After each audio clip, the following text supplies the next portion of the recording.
My mother-in-law bought iPhone 16 Pro Maxes for all her grandkids, except my daughter, saying she's not really family. I smiled and gave her 24 hours to pack up and leave my house, the same one she'd been living in rent-free, family or not. Can you imagine the kind of person who would crush a child's spirit publicly on her own birthday? I'm Amanda, and that person was my mother-in-law, Eleanor. She delivered a single, devastating sentence that day, words so cruel, so utterly devoid of humanity. They didn't just break my daughter Zoe's heart, they tore our entire family apart. In that moment, I knew I had to make the hardest decision for our family's well-being, a decision that would change everything. My husband, James, and I have been married for 15 years. We met in college, fell head over heels, and built our life right here in Portland, Oregon. James, he's 37, a dedicated high school science teacher. He's the kind of guy who'll stay late just to help a student finally get that tricky concept. Patient, kind, always the peacemaker. He's just good. And then there's our Zoe. She just turned 13, and she is this incredible, creative soul. Her world is sketchbooks and stories. They make me tear up with pride, honestly. Her teachers are always raving about her imagination, her artistic talents. Zoe's always been a bit sensitive. She takes criticism to heart. But underneath all that, she has this quiet strength. A strength that really reminds me of myself when I was her age. James grew up as an only child until his dad remarried when James was 12. That's how his half-brother, Thomas, came into the picture. They didn't grow up together, but they had a decent relationship. Thomas is married to Heather, and they have 14-year-old twins, Lucas and Ava. Those two go to a private school, packed with extracurriculars, and Thomas and Heather? They broadcast it all over social media. Every single achievement. Eleanor, my mother-in-law, became a widow 3 years ago when James's father passed away suddenly from a heart attack. After selling her house to cover some medical debts, she claimed financial hardship and needed a place to stay. James, being James, immediately offered our home. And me? I had my reservations, believe me, but I agreed. Family helps family, right? That's what you tell yourself. We really tried to make her feel welcome. We renovated our guest room, fresh paint, new curtains, comfortable furniture. We adjusted everything, our routines, our dinner menus, even our weekend plans. Our home, it's a modest 2-story house, 4 bedrooms, a nice backyard, and my converted garage office. I'm a part-time graphic designer. It lets me be home for Zoe. It's not a mansion, but it's full of love. Or it was. The first warning signs, Eleanor's favoritism, they appeared within months. When Thomas brought the twins over for Sunday dinners, Eleanor would have special treats, just for Lucas and Ava. And Zoe? Conveniently forgotten. She remembered every single detail about the twins' school events, but if Zoe mentioned her art show or a writing competition, it was always, "Oh, I forgot, dear." These were small things, easy to brush off, but they started to form a pattern. A pattern that grew harder and harder to ignore. Zoe, bless her heart, she tried so hard to connect with her grandmother. She'd bring her artwork, hoping for a compliment, even just an acknowledgement. "Grandma, look what I painted today," she'd say, holding out a watercolor of a really beautiful landscape. Eleanor would barely glance up from her phone. "That's nice, dear," she'd murmur and go right back to scrolling. But when Lucas showed off his science fair project or Ava mentioned her dance recital, Eleanor's face would light up. Genuine interest. "Tell me everything," she'd exclaim, hanging on their every word. I tried to talk to James, subtly at first. "Have you noticed how your mother treats the kids differently?" I'd ask after Eleanor had gone to her room. James would just sigh, running a hand through his hair. "Mom's still adjusting," he'd say. "She'll come around." Or, "You're reading too much into things. Mom just connects more with the twins because they're into sports, like Dad was." I'd drop it, not wanting to create tension, but that knot in my stomach just got tighter with every excuse. Financially, we were comfortable, but we were careful. James's teaching salary and my freelance work covered our needs. But after Eleanor moved in, covering some of her ongoing expenses, our savings took a hit. We weren't struggling, but extravagant purchases? Those required planning, budgeting. Eleanor contributed minimally, claiming her Social Security barely covered her personal needs and meds. We never asked to see her financial statements, trusting her out of respect. Thomas and Heather, though, both had high-paying corporate jobs. They lived in an exclusive neighborhood, took luxury vacations, and never thought twice about buying the latest gadgets or designer clothes for their kids. I never begrudged them their success, but I couldn't help but notice Eleanor's comparisons. They always made Zoe feel inadequate. Lucas and Ava are going to Europe this summer, she'd announce at dinner. Isn't it wonderful that Thomas can provide such cultural experiences for his children? The implication that we were somehow failing Zoe, it hung in the air, unspoken, but palpable. Despite all this underlying tension, we kept up our regular family gatherings. Monthly dinners, holidays, casual weekend visits. Thomas and Heather were pleasant enough, if a bit preoccupied with their own achievements. The twins were typical teenagers, glued to their phones, wrapped up in friend dramas. Zoe often felt overshadowed, but she'd find quiet corners to sketch or read, sometimes trying to engage her cousins, with mixed success. As Eleanor's stay stretched from months into years, this dynamic became our new normal. I learned to shield Zoe from the worst of the comparisons. James kept making excuses. And Eleanor? She settled comfortably into her role as the matriarch, subtly dictating the emotional temperature of our home. It was a precarious balance, but I truly believed we could manage it, for James's sake, out of respect for family bonds. I had no idea that one single birthday celebration would shatter that balance completely, forcing us all to confront the truth we'd been avoiding. By coincidence, Zoe and the twins all had birthdays in the same month. Zoe's on the 10th, Lucas and Ava's on the 25th. For years, we'd celebrated separately. But this year, with all three turning 13, Eleanor suggested a joint party. "It'll be so much more efficient," she said one evening as we cleared the dinner table. "And these children are entering their teenage years. It should be special."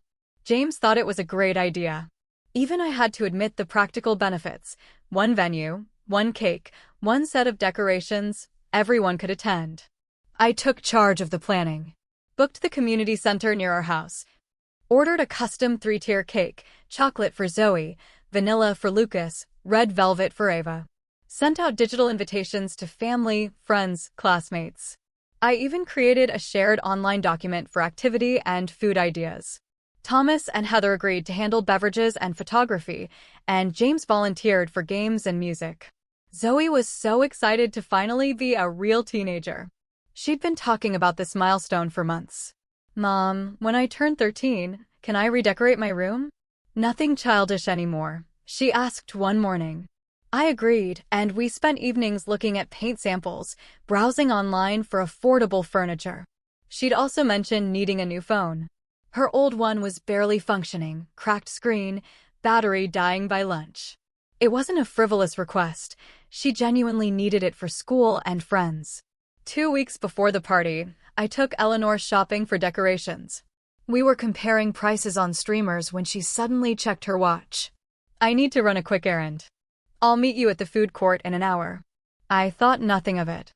Until that afternoon. I overheard her on the phone with Thomas. "Yes, I got them both. The newest model, just as we discussed. They're going to be so surprised." She said it in a hushed tone that immediately piqued my curiosity. When she saw me in the doorway, she quickly ended the call. "Just finalizing some birthday details with Thomas," she explained with a dismissive wave. That evening, during dinner, Zoe shared her wish list.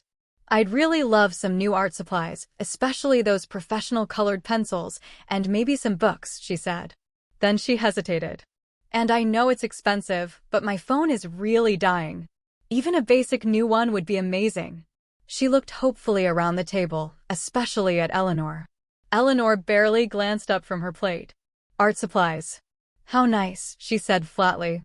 But minutes later, when James mentioned the twins' birthday, she perked up immediately. "What are Lucas and Ava hoping for this year? Are they still into those video games? Or perhaps something more grown-up now that they're 13? The enthusiasm in her voice was unmistakable. I watched Zoe's face fall, just slightly, before she masked her disappointment. James had been working extra summer school sessions specifically to afford good gifts for Zoe. "I want to get her that phone," he told me late one night. "She deserves it, and she really needs it for school." I agreed. The expense worried me, but we'd been setting aside a little each month, and with the extra summer school money, we could manage it. It would be a stretch, but she was worth it. Around this time, I had coffee with my friend Rachel. I vented, a torrent of frustration. "It's like she doesn't see Zoe at all," I confided. "Or worse, she sees her, but has decided she's somehow less worthy of attention than the twins." Rachel, who'd been through her own in-law dramas, suggested I start documenting the behavior. Not to create drama, she clarified, but to have concrete examples when you talk to James. Sometimes people don't see patterns until you lay them out clearly. The weekend before the party, Zoe and I spent a morning baking cookies for her class. As we mixed ingredients, she confided in me, "Do you think Grandma will like the thank you card I made her?" I spent extra time on the details. The hopeful look in her eyes broke my heart. Despite years of subtle rejection, she was still trying to win Eleanor's approval. "It's beautiful, honey. Anyone would be lucky to receive such a thoughtful card," I said, carefully avoiding a direct promise about Eleanor's reaction. Meanwhile, Eleanor had become increasingly secretive. Packages would arrive, and she'd quickly spirit them away to her room. If we asked, she'd say they were personal items or just some things Thomas asked me to keep for him. She started taking private phone calls in her room or outside on the porch, always ending them abruptly if anyone approached. Her behavior struck me as odd, but with party planning consuming most of my attention, I didn't press the issue. At dinner the night before the party, Eleanor dominated the conversation with stories about the twins. "Lucas made the varsity soccer team as a freshman. Can you believe it? And Ava's dance instructor says she could try out for that prestigious summer program in New York." On and on she went, barely acknowledging Zoe's quiet mention of her own recent achievement, being selected to display artwork in the school lobby. I noticed Zoe pushing food around her plate. Her appetite diminished, but when I caught her eye, she forced a smile. I wanted to redirect the conversation, to create space for Zoe, but Eleanor steamrolled every attempt. The day before the party was a flurry of activity. James and I took the afternoon off to decorate the community center. Zoe came straight from school to help, carefully arranging the photo display I'd created, showing all 3 children growing up through the years. Eleanor arrived late, carrying several shopping bags that she deposited in a back room without explanation. "Just some last-minute surprises," she said when I inquired. Thomas and Heather dropped by briefly to check the setup, the twins trailing behind them, eyes glued to their phones, except when Eleanor called them over for hugs and exclamations over how tall they'd grown. As we drove home that evening, exhausted but satisfied, Zoe gazed out the window with a dreamy expression. "Tomorrow is going to be the best day ever," she said with such innocent expectation. I reached over and squeezed her hand. If only I had known what Eleanor had planned. Perhaps I could have prepared Zoe or prevented the heartbreak.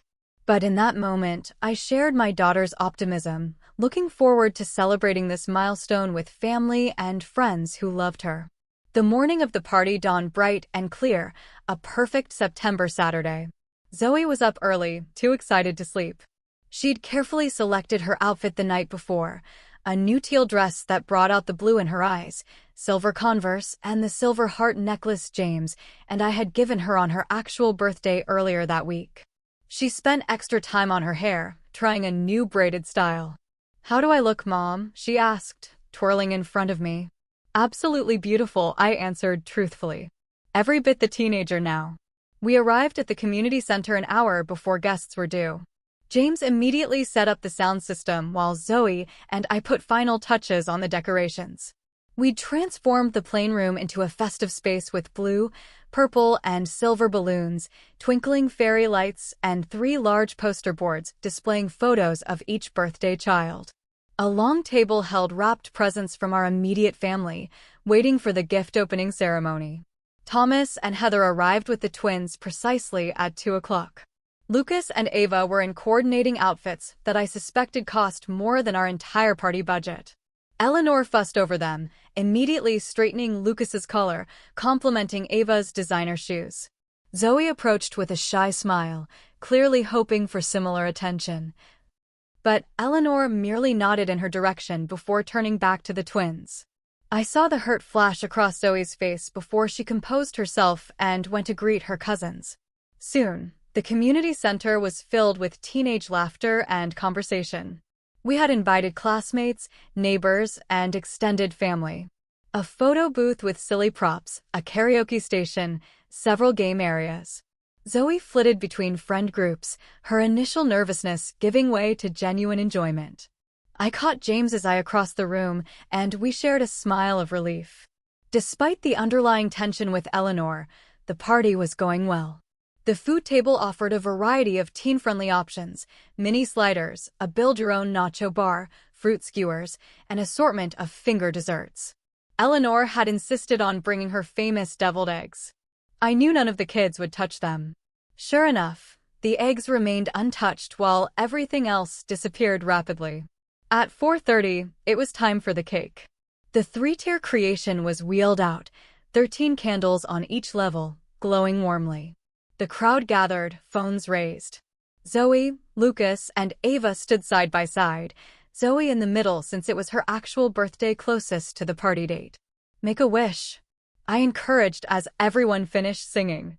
The three teens exchanged glances, took deep breaths, and blew out their candles in unison. Applause and cheers erupted as James began cutting and distributing slices. After cake came the moment many had been waiting for: opening presents. We had set up 3 chairs at the front, and the teens took their seats. They began with gifts from friends and extended family: books, gift cards, clothes, trinkets. Zoe received a beautiful sketchbook from her best friend, Lily, art supplies from classmates, books from our neighbors.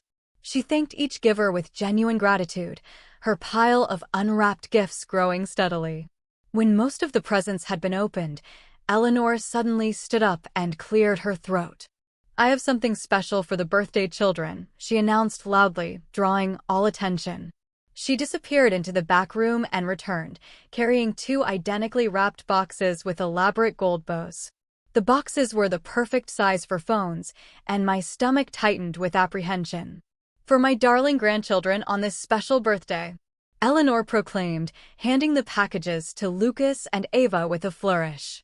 The twins tore into the wrapping paper eagerly, and identical gasps escaped them as they revealed brand new iPhone 16 Pro Max phones, the latest model, released just weeks earlier. These weren't basic phones, they were the top-tier version with the largest storage capacity, easily costing over $1,000 each. Grandma! Wow! Lucas exclaimed, jumping up to hug Eleanor. This is amazing! Thank you so much! Ava squealed, also embracing her grandmother. Eleanor beamed with pleasure. Only the best for my grandchildren, she said, loud enough for everyone to hear. The room grew quieter as people realized the extravagance of the gifts. All eyes turned to Zoe, who was sitting very still, hands folded in her lap. Her expression held confused expectation as she waited for her grandmother to produce a third package. After all, there were 3 birthday celebrants. Grandma? Zoe finally said, her voice small but carrying in the hushed room. Did you get something for me too? Eleanor turned to Zoe, and the look on her face made my blood run cold. It wasn't apologetic or embarrassed. It was dismissive, almost annoyed at being questioned. That's all I have, she said flatly. I only got gifts for my real grandchildren. The silence that followed was absolute. 40 people collectively held their breath, unable to believe what they'd just heard. Zoe's face crumpled in confusion. What do you mean? She asked, her voice trembling. Eleanor shrugged, the gesture casual and cruel. You're not really part of the family, dear. Not by blood, anyway. It took me a moment to process her words. Not by blood. The implication hit me like a physical blow. Eleanor was referring to the fact that Zoe was adopted, something we'd never hidden, but also never treated as making her any less our daughter. We had adopted her as an infant after years of fertility struggles, and she had been our beloved child from the moment she was placed in our arms. The fact that Eleanor would use this to exclude Zoe was beyond comprehension. Tears welled in Zoe's eyes and spilled down her cheeks. She stood up so quickly her chair tipped over backward, the crash startling in the stunned silence. Then she ran from the room, shoulders shaking with sobs. I immediately followed, pausing only long enough to shoot Eleanor a look that promised this was far from over. I found Zoe in the women's bathroom, huddled in the corner, knees drawn to her chest. Her carefully applied makeup was streaked with tears. Her earlier joy completely extinguished. "Sweetheart," I said, kneeling beside her, pulling her into my arms. She collapsed against me, her body heaving with sobs. "Why does she hate me, Mom?" she choked out between breaths. "What did I ever do to her?" "Nothing, baby." "You did nothing wrong," I assured her, stroking her hair. "Grandma is the one with the problem, not you. You are our daughter in every way that matters." After several minutes of holding her, I helped Zoe clean her face and fix her hair. "We can leave right now if you want," I offered. "Or we can go back out there and show Grandma that her words cannot hurt you." It was unfair to ask a 13-year-old to be so strong, but I wanted to give her the choice. Zoe took a deep, shuddering breath. "I want to go home," she whispered. "But I should say goodbye to my friends first." When we returned to the main room, the atmosphere had completely changed. James was standing toe-to-toe with his mother, his face flushed with anger. I had rarely seen my husband truly angry, but there was no mistaking his fury now. "How could you say that to her?" he was demanding. "How could you be so cruel to a child, any child, let alone my daughter?" Eleanor stood with arms crossed, unrepentant. "I simply spoke the truth, James. The girl is adopted. She's not a blood relative. Lucas and Ava are my actual grandchildren." Thomas and Heather hovered nearby, clearly uncomfortable. The twins were showing off their new phones to friends, either oblivious to or intentionally ignoring the drama unfolding. Most of the other guests were gathering their belongings, eager to escape the tension. The party was effectively over. I guided Zoe around the edge of the room, helping her collect her gifts and say quick goodbyes to her closest friends. Lily, bless her heart, gave Zoe a fierce hug and whispered something that made Zoe give a watery smile. Other friends expressed support through touches on the arm or sympathetic glances. The drive home was filled with tense silence. Eleanor had come with us to the party, but Thomas offered to drive her back to our house later, clearly wanting to remove her from the immediate situation. James white-knuckled the steering wheel, occasionally glancing in the rearview mirror at Zoe, who stared out the window, emotionally exhausted. As we pulled into our driveway, I reached over and placed my hand on James's arm. "We need to talk about what happens next," I said quietly. He nodded, his expression grim. We both knew everything had changed. There was no going back to pretending all was well. Eleanor had shown her true colors in the cruelest possible way, and now we had to deal with the fallout. That evening, Zoe retreated to her room immediately, locking the door behind her. Despite my gentle knocking and offers of comfort food, she remained sequestered, only texting that she wanted to be alone. I respected her need for space, while keeping an ear out for sounds of distress. James and I withdrew to our bedroom for a heated discussion about his mother. "I cannot believe she would say something so heartless," I said, pacing the floor while James sat on the edge of our bed, head in his hands. "Actually, I can believe it. The signs have been there all along, but this was beyond anything I could have imagined." "She's getting older," James said weakly. "Maybe she didn't mean it the way it sounded." I stopped pacing and stared at him incredulously. "Are you serious right now? I only got gifts for my real grandchildren. You're not really part of the family." "How exactly was she not meaning that the way it sounded, James? Please enlighten me." He sighed deeply, shoulders slumping. I know it was inexcusable. She's my mother, Amanda. I've never seen her act like this before," he continued. "Really?" "Never." I challenged him. "What about last Christmas, when she gave the twins those expensive gaming systems and got Zoe a $5 journal from the dollar store? Or when she drove 2 hours to watch Lucas's baseball tournament, but claimed she was too tired to attend Zoe's art show that was 10 minutes away? Or how about all the times she's forgotten Zoe's food preferences, but remembers the twins' favorite snacks in detail? This has been happening for years, James. The only difference is that today, she said the quiet part out loud. James was silent for a long moment, processing my words. I guess I didn't want to see it, he finally admitted. It was easier to make excuses than to admit my mother could be so prejudiced. Around 11 o'clock, I heard soft crying from Zoe's room and knocked gently. "Sweetheart, can I come in?" After a moment, the lock clicked, and I entered to find her curled up on her bed, clutching the stuffed rabbit she'd long ago claimed was too babyish, but never quite got rid of. I sat beside her and stroked her hair, waiting for her to speak. "Why doesn't Grandma love me, Mom?" she finally asked, the question piercing my heart. "Is it because I'm not really yours?" "Listen to me," I said firmly, tilting her chin up to meet my eyes. "You are really ours in every way that matters. Biology doesn't make a family, love does. Grandma is wrong.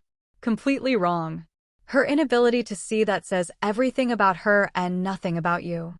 Zoe nodded, but I could tell my words, though appreciated, couldn't fully heal the wound Eleanor had inflicted. We talked until she fell asleep, exhausted from the emotional day. I tucked the blanket around her and kissed her forehead before quietly leaving the room. The next morning, Eleanor acted as if nothing unusual had happened. She came downstairs for breakfast, complained that the coffee was too strong, and asked what was planned for the day, as if the previous day's party had been a complete success. James and I exchanged glances over our mugs, silently communicating that a confrontation was inevitable. "Mom," James began, setting down his coffee. "We need to talk about what you said to Zoe yesterday." Eleanor waved her hand dismissively. "Is she still upset about that? Children are so sensitive these days. In my time, we learned to toughen up." "You told my daughter she was not part of the family," James said, his voice low but intense. "You deliberately excluded her while lavishing expensive gifts on her cousins. How exactly should she have toughened up about that?" Eleanor sighed dramatically. "I'm sorry if feelings were hurt. That was not my intention. But facts are facts, James. The girl is adopted. Lucas and Ava are my blood relatives." "Her name is Zoe," I interjected, unable to contain myself. "Not the girl, Zoe, and she has been our daughter since she was 3 days old." Eleanor pursed her lips, but said nothing further. The conversation ended in a stalemate. When Zoe came downstairs, eyes puffy from crying, Eleanor barely acknowledged her, busying herself with the newspaper, while Zoe silently ate a small bowl of cereal. Later that day, while doing laundry, I found a receipt in the pocket of Eleanor's slacks. It was from an electronics store, showing the purchase of 2 iPhone 16 Pro Max phones, totaling over $2,500. The date on the receipt was 2 weeks earlier, confirming that this had been a premeditated decision, not a last-minute impulse. The discovery hit me like a punch to the gut. Eleanor had planned to exclude Zoe all along, to publicly humiliate my child on her birthday. Even more disturbing was the realization that Eleanor clearly had substantial savings, despite claiming financial hardship as the reason for moving in with us. $2,500 for phones was not a small expense for someone supposedly struggling to make ends meet. How many other lies had she told us? Over the next few days, Zoe withdrew from family activities. She took meals in her room, claiming homework, and avoided the living room when Eleanor was present. She stopped sharing her artwork and fell silent during dinner on the rare occasions she joined us. The vibrant, creative child who filled our home with stories and laughter had retreated into herself. On Wednesday, I received a call from Zoe's school counselor, Mrs. Walker. I wanted to touch base about Zoe. She's been unusually quiet in class, and her English teacher mentioned she hasn't been turning in assignments, which is very unlike her. Did something happen that we should be aware of? The call confirmed what I already knew. The damage Eleanor had inflicted went beyond hurt feelings. It was affecting Zoe's academics, her social interactions, her entire sense of self. My anger, which had been simmering just below the surface, began to boil. That evening, I confronted Eleanor directly about the receipt. "You spent over $2,000 on phones for the twins, but couldn't get anything for Zoe. And all this time, You've claimed you can barely afford your medications. Eleanor's face hardened. My money is my business, Amanda. I can spend it how I choose, and I choose to spend it on my actual grandchildren. While living rent-free in our home, I pointed out, eating food we buy, using utilities we pay for. James invited me to live here, she countered. If you have a problem with that arrangement, perhaps you should discuss it with your husband. James, who had been increasingly quiet as he processed his mother's true nature, was starting to see the situation more clearly. That night, he admitted, I think Mom has been manipulating us, using her supposed financial problems to gain sympathy, while hoarding her money for things she actually wants to spend on, like spoiling the twins. The tension in our household grew thicker by the day. Eleanor began making pointed comments about my parenting, my cooking, even my appearance. No wonder Zoe is so sensitive with you coddling her constantly, she remarked during dinner. Or perhaps if you spent more time teaching Zoe proper manners instead of encouraging all that art nonsense, she would fit in better with proper society. The final straw came 1 week after the party. Zoe had reluctantly joined us for dinner, pushing food around her plate while Eleanor dominated the conversation with news about Thomas's recent promotion. When Zoe politely asked to be excused, Eleanor scoffed, running away again. You're too sensitive, just like your mother. It's no wonder you struggle to be accepted. Zoe's eyes filled with tears as she fled the table. James immediately stood up, napkin thrown down. That is enough, Mom. You have gone too far. Eleanor looked genuinely surprised at his reaction. I was merely making an observation. The girl needs to develop a thicker skin if she is going to survive in this world. As James followed Zoe upstairs to comfort her, I remained at the table, staring at my mother-in-law. A calm clarity descended over me. This woman was toxic. And she was poisoning our home, our family, and most importantly, my child's sense of self-worth. Something had to change, and it needed to happen immediately. That night, I couldn't sleep. I lay awake beside James, my mind racing through options and scenarios. Around 3 o'clock in the morning, I slipped out of bed and went downstairs to the kitchen, opening my laptop. I spent hours researching emotional abuse, family boundaries, the impact of toxic relationships on children's development. Everything I read confirmed what my heart already knew. Allowing Eleanor to continue undermining Zoe's sense of belonging would cause long-term damage to my daughter's emotional well-being. When James came downstairs at 6:30, he found me still at the kitchen table, multiple browser tabs open, notes scribbled on a legal pad. You've been up all night, he observed, concern etching his features. James, we need to talk about your mother, I said directly. This situation is not sustainable. The impact on Zoe is too severe. He nodded slowly, pouring himself coffee before joining me. I know. I've been thinking about it too. What she said at the party, and then again last night, it's inexcusable. It's more than that, I pointed out. This is a pattern of behavior that has been escalating for years. The party incident was just the most public and blatant example. If we don't act now, Zoe will internalize the message that she is somehow less worthy of love and belonging because she is adopted. James closed his eyes briefly, pain crossing his face. What do you suggest we do? Your mother needs to leave our home, I said firmly. I know she's your mother, and I know this is difficult, but our primary responsibility is to our daughter.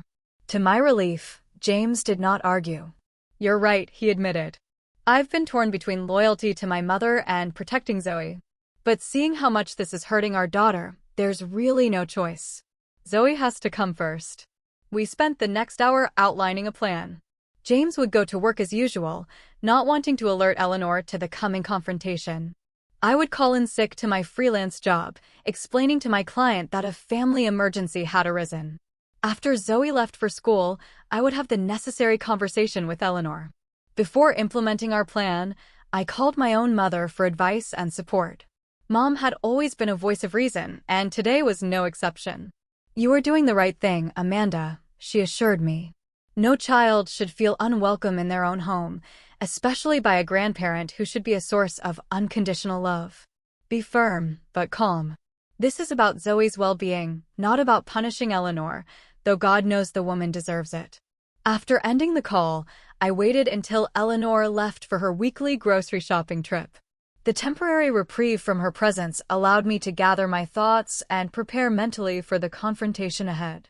I reflected on my own childhood experiences with my maternal grandmother, a critical woman who had made me feel constantly inadequate. I had vowed never to let Zoe experience that kind of emotional manipulation. Yet, here we were, with history repeating itself in my own home. At 11 o'clock, Eleanor returned with several shopping bags. I helped her unload groceries, making casual conversation about the weather. Once everything was put away, I suggested we sit down with coffee. "There's something important we need to discuss," I said, keeping my tone neutral. Eleanor followed me to the kitchen table, an expression of mild curiosity on her face. I placed a mug of coffee in front of her, exactly as she liked it, with 1 sugar and a splash of cream. I took a seat across from her, hands wrapped around my own mug to stop them from shaking. "Eleanor," I began calmly, "I want to talk about what happened at the birthday party and the comments you've been making to Zoe." She rolled her eyes slightly. "Are we still on that?" "I thought we had moved past it." "No, we have not moved past it," I said firmly. "What you said deeply hurt Zoe. Telling her she's not part of the family because she's adopted was cruel and untrue." "I merely stated a fact," Eleanor replied, sipping her coffee. "The girl is not biologically related to me. Lucas and Ava are. It's a simple matter of genetics. Zoe is our daughter in every way that matters," I countered. "Family is about love and commitment, not just DNA. And even if you privately held that outdated view, to announce it publicly at her birthday party while giving expensive gifts to her cousins was deliberately hurtful." Eleanor's expression hardened. "Children today are coddled too much. In my day, we learned to accept reality without all this emotional hand-holding." "This is not about coddling," I said, my voice still controlled despite my rising anger. "This is about basic respect and kindness, which you have consistently failed to show Zoe.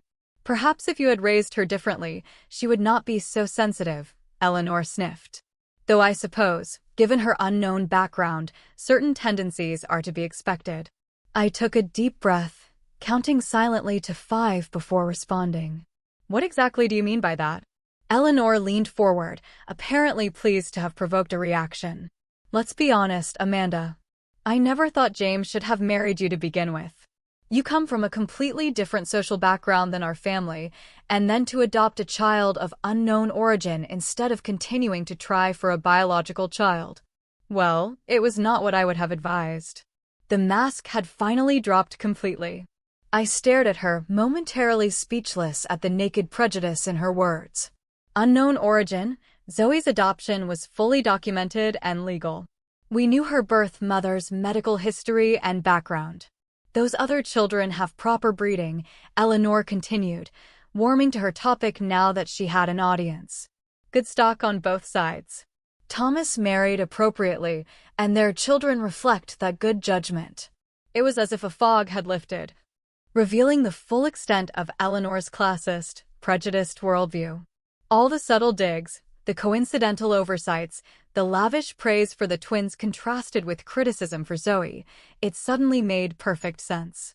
This wasn't just about adoption, but about Eleanor's perception of social class and appropriate family connections. "Your granddaughter is a kind, creative, intelligent person," I said, my voice now steely with controlled anger. "The fact that you cannot see her value because you are fixated on some outdated notion of breeding says everything about your character and nothing about hers." Eleanor's mouth tightened into a thin line. "I see James has failed to teach you proper respect for your elders.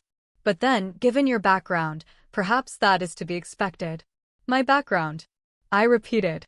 "You mean my father being a firefighter and my mother a nurse? The people who taught me that character matters more than social status, who raised me to judge people by their actions, not their pedigree." "Precisely," Eleanor sniffed. "Perfectly respectable, I'm sure, but hardly the sort of family James was raised to associate with. And now you are raising Zoe with the same common values." I took a moment to gather myself, recognizing that Eleanor was trying to provoke an emotional outburst that would allow her to dismiss my concerns. "Eleanor," I said, "finally, I am going to ask you directly. Will you apologize to Zoe for what you said at the party and commit to treating her with the same respect and affection you show Lucas and Ava? Eleanor's response was immediate and unapologetic. I have nothing to apologize for. The truth may be uncomfortable, but that does not make it any less true. The girl is not my blood relative, and I am under no obligation to pretend otherwise. I nodded slowly, having received the answer I expected, but still hoped against. I took a deep breath, steeling myself for what came next. In that case, I said, I need you to pack your things and leave our home. You have 24 hours. Eleanor's eyes widened in genuine shock. Excuse me? You have 24 hours to pack your belongings and find other accommodations, I repeated, my voice calm but firm. This is not negotiable. This is James's house too, she sputtered. You cannot make this decision alone. James and I have already discussed this, I informed her. He agrees that your presence is harmful to Zoe and that you need to leave. This is absurd. Where am I supposed to go on such short notice? You have options, I said. Thomas has a guest room. Or you could use some of that money you spent on iPhones to get a hotel until you find an apartment. The choice is yours. But either way, you will not be living here after tomorrow morning. Eleanor's face flushed with anger. You cannot throw me out. I am an elderly woman. You are a 67-year-old woman in excellent health, I corrected her, who has been taking advantage of our hospitality while secretly hoarding money and emotionally abusing our daughter. And yes, I absolutely can ask you to leave my home under those circumstances. Eleanor stood up abruptly. James will hear about this, she threatened, reaching for her phone. Yes, he will, I agreed calmly. In fact, he's expecting your call. Eleanor immediately called James at school, her voice carrying through the kitchen as she gave her version of events. Your wife has lost her mind, threatening to throw me out on the street. After everything I have done for this family. I continued calmly sipping my coffee, mentally preparing for the next phase of the confrontation. 20 minutes later, James walked through the front door, having left school early to address the situation.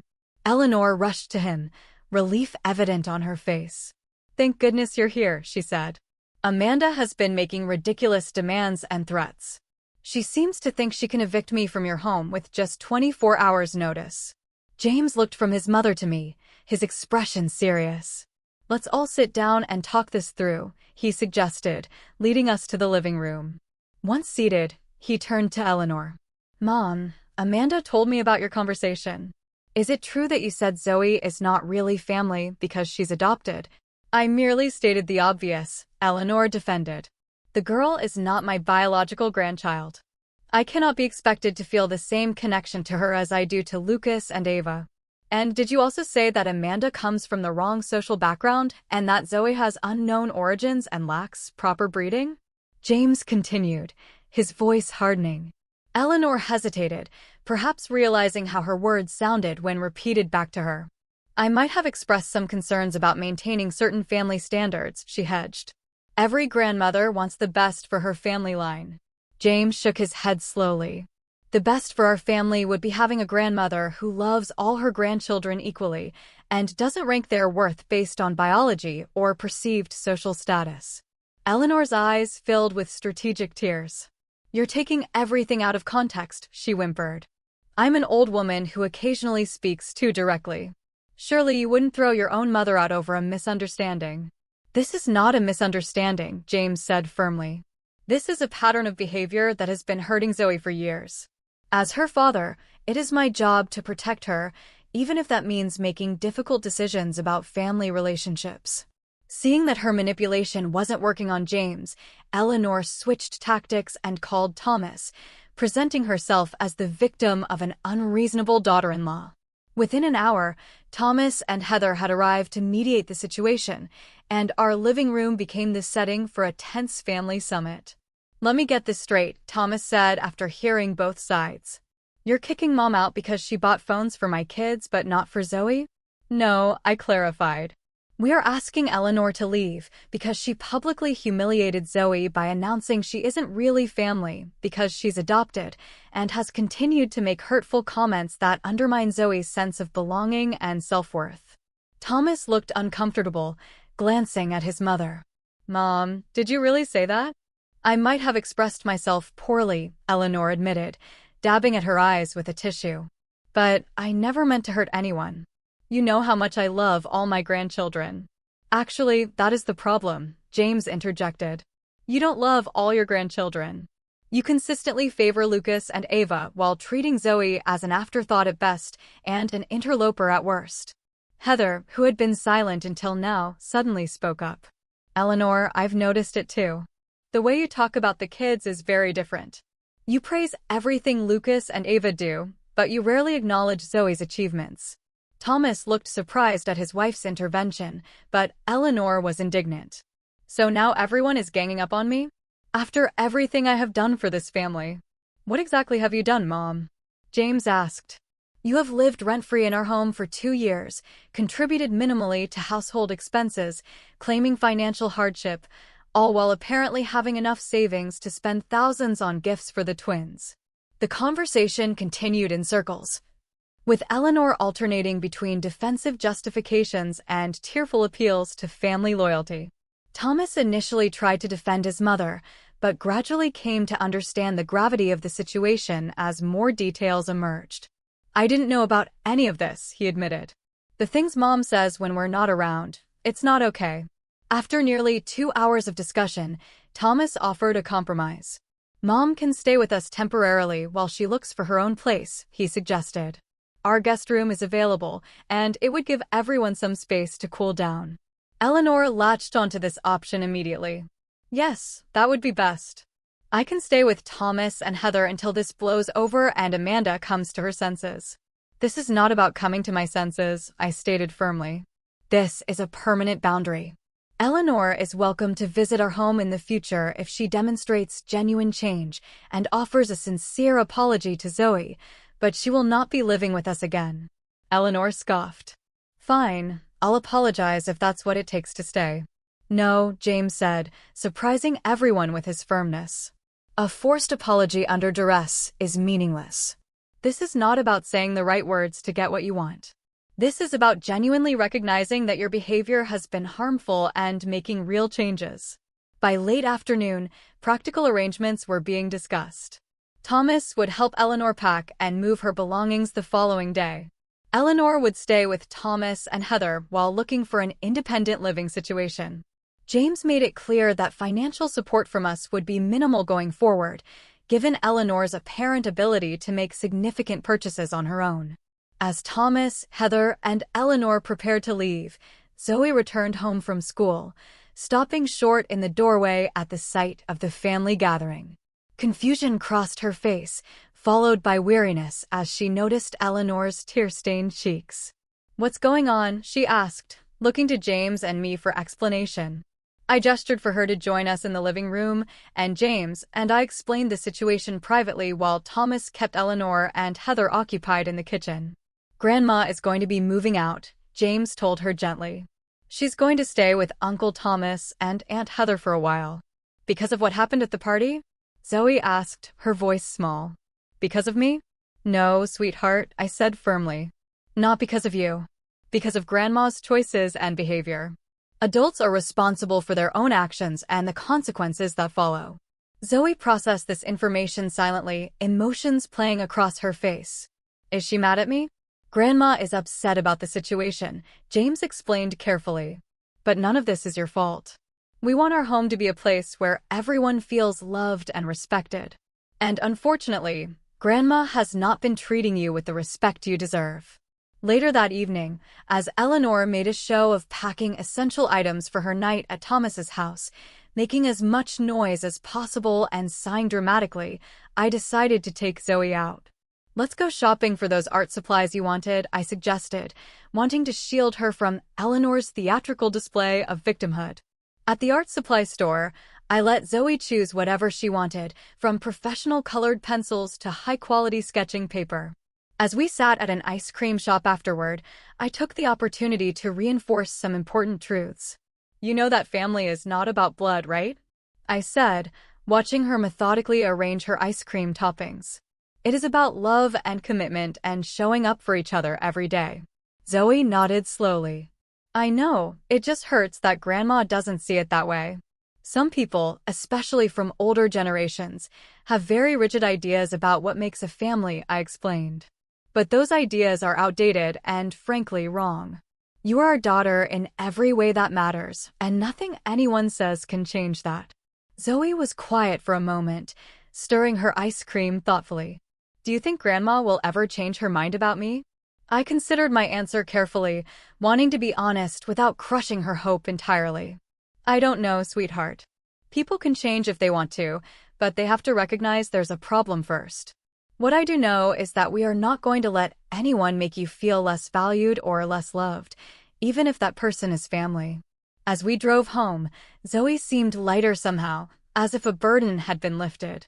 The process of healing was just beginning, but this first step, removing the source of ongoing hurt from our daily lives, already seemed to be having a positive effect. The next morning, tension hung in the air as Eleanor prepared for her final departure. Thomas arrived at 9 o'clock to help with her remaining belongings, bringing his SUV. James had taken the day off work to oversee the process and provide moral support for Zoe, who remained subdued but appeared more relaxed than she had in weeks. Breakfast was a stilted affair, with Eleanor picking at her food and making pointed comments about being cast out and abandonment in old age. James remained firm but respectful, refusing to engage with her attempts to trigger guilt. Zoe ate quickly and excused herself for school, clearly wanting to avoid a difficult goodbye. Before leaving, Zoe hesitantly approached her grandmother in the hallway. Despite everything, she was attempting to be the bigger person, a gesture that filled me with pride. "Goodbye, Grandma," she said softly. "I hope you'll be comfortable at Uncle Thomas's house." Eleanor's response was cool, her lips pressed into a thin line. "Goodbye, Zoe." No term of endearment, no embrace, no sign of remorse. Even in this final moment, she could not bring herself to show warmth to the child she had hurt so deeply. Zoe's shoulders drooped slightly, but she lifted her chin and walked out the door to catch her bus, dignity intact. James had a final conversation with his mother in the privacy of the guest room that had been her home for 2 years. I didn't overhear their exchange, but when he emerged, his eyes were red-rimmed, but his posture was resolute. "She still doesn't really get it," he told me quietly. "She sees herself as the victim in all this, but I made it clear that our priority has to be Zoe, and that any future relationship depends on her ability to respect our daughter." At 11 o'clock, Thomas closed the trunk of his SUV on the last of Eleanor's possessions. There were awkward handshakes and stiff hugs, promises to talk soon that everyone knew would be difficult to fulfill, at least initially. And then Eleanor was in the passenger seat, face set in an expression of martyred suffering, and Thomas was driving away, the car disappearing around the corner of our street. James, standing beside me on the porch, let out a long breath. "I never imagined it would come to this," he admitted, having to choose between my mother and my daughter. I squeezed his hand. "You didn't choose between them. Your mother forced that choice through her own actions. You simply protected Zoe, which is exactly what a good father should do." As we returned inside, the house felt different immediately. It was as if a heaviness had lifted, an invisible cloud of tension dissipating now that its source had departed. I realized how much energy we had all been expending navigating around Eleanor's moods and prejudices. How careful we had become in our own home to avoid triggering her disapproval. That evening, we had our first dinner as just the 3 of us in 2 years. No one commented on the empty chair, but conversation flowed more easily. Laughter returned to our table, and Zoe volunteered information about her day without being prompted, a small but significant change. After dinner, James sat with Zoe on the couch, his arm around her shoulders. "I owe you an apology," he said seriously. "I should have recognized what was happening sooner. I should have protected you better." Zoe leaned against him. "It's okay, Dad. Grandma is your mom. It's complicated." "Being complicated doesn't excuse hurting someone you love," James replied. "I want you to know that you are the most important person in the world to your mom and me. We chose you. We wanted you. And nothing, absolutely nothing, makes you any less our daughter than if you had grown in your mom's belly." That weekend, we made a point of doing something special together as a family.